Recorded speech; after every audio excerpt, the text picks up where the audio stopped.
So, the most recent episode of Marvel What If was centered around your boy Thor, and if he had no siblings. It was a little comedy episode. We got the keys out for everybody in the family. I was laying back on my couch with my face twisted up, jealous of the good vibes, the bitches, the parties. It was lit. Looking at my two siblings, saying, these two motherfuckers stopped me from living my best life. We're going to have to do something about that. I'm going to have to eradicate. Okay, that sounded different when I was putting it together in my head. I've been watching too much Dragon Ball Z. So, I'm not a murderer. Nobody's going to disappear like a ghost. But we're going to play the intro. How you foreign nigga stop it? I was born in the tropics. I'm the way peep the mosh pit. And it came with a starship. Yeah, I got it. Yeah, I'm really from the tropics. Fuck is you doing? You What's good, Digital Trap Squad? Y'all know what it is, so check it, right? Alright, y'all, look. What if episode 7 was indeed an interesting way to take the series? Because the previous few episodes have been relatively dark. But this episode was clearly more comedy-based, a little bit more lighter, and that was cool, right? Now, it opened up with Darcy and Jane Foster in the RV. They doing a little space hunter thing. They're looking up constellations. I don't even know what to call it. Is that astrology? I should have paid attention in school, but who gives a fuck? They're doing their thing, looking into the skies, chasing stars. And this is where Thor comes down from Asgard. You're thinking, oh shit, is he going to be evil? What's up? My man is trying to come down there and have a good time. He don't give a fuck about nothing else except partying and being lit. Now you would think that maybe he looks a little bit different. Maybe he's skinny. Maybe he's put on a few pounds. Yes, fine. Why? Don't it look all right? You look like melted ice cream. You don't know, but he looks like his normal Thor self, which is kind of not matching what he's about, but I can understand them wanting to keep that look consistent with the movies. Speaking of looks, one thing I want to see more in the superhero genre is superhuman beings just kicking back, chilling, having a good ass time, right? It reminds me of the bar scene from the Suicide Squad. Well, not heroes, but you know what I mean. Non-normal people. It reminds me of the scene from Age of Ultron when they were all together. Just seeing superheroes interacting like normal people having a good time is always so fun. And that scene in What If was packed with so many little Easter eggs and references. As you saw, not only Thor was, different, but the Warriors 3 and Lady Sif were also kicking back, having a good time. The vibes were so lit that Darcy went and got married to Howard the Duck. And this is where I was like, oh, okay. I'm getting a call. Yeah, Darcy, you're annoying as hell. Get the hell out of here. Get out of here. Now I remember how fucking annoying she was in the first 2 Thor films. I forgot because she was so manageable, so digestible in WandaVision, right? She had the perfect little humor. She had significant contributions.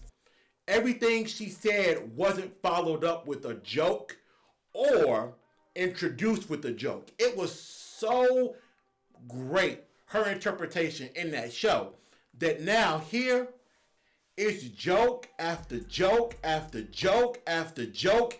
And I'm like, baby, when you gonna hit? Beeper? My dad has one. He's a podiatrist. Wait, are you guys calling a podiatrist?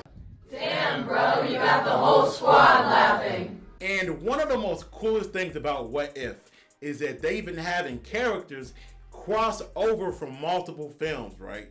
They've been combining movies together in the MCU. That is so damn fun because now we're seeing characters who previously never really interacted much intersect. You had Thor battling Captain Marvel in this. That made me smile for so many reasons, right? These characters are so powerful, so seeing them exchange blows was really cool. You know, it was definitely a little anime-ish, a little Dragon Ball Z, a little Naruto Shippuden. You know, the later seasons where the shit got crazy. It was a little bit like that with the blows that are being exchanged back and forth. And the one thing about it that made me happy was seeing Thor battle in the skies. If you go through all of his MCU appearances, that's one thing he hasn't done enough of, is actually fighting in the sky. And here we're seeing him go from various location to various location. Almost sampled from the Malekith fight in the Dark World. But here it's so much better because the punches and the kicks, the blasts are actually sending them to these various locations. So you feel like there's two gods battling for survival when they exchange blows. You feel that in this episode with the very good animation and the effects that overlaid it.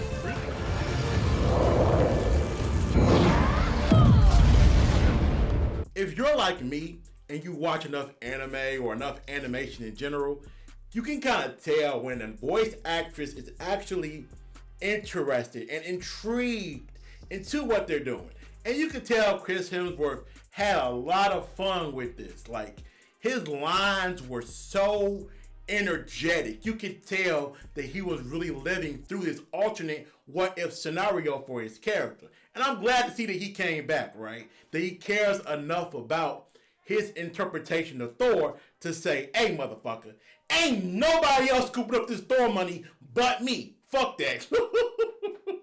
Now, Square Enix, if y'all bitches would have called him, he probably would have voiced Thor in the damn Avengers game. But y'all cheap. Y'all cheap. Or that might be a contract. It's probably a contract, but I'm going to call y'all cheap because that game sucks. I'm going to call you cheap. But you can tell he had fun. Natalie Portman, you know, she was there.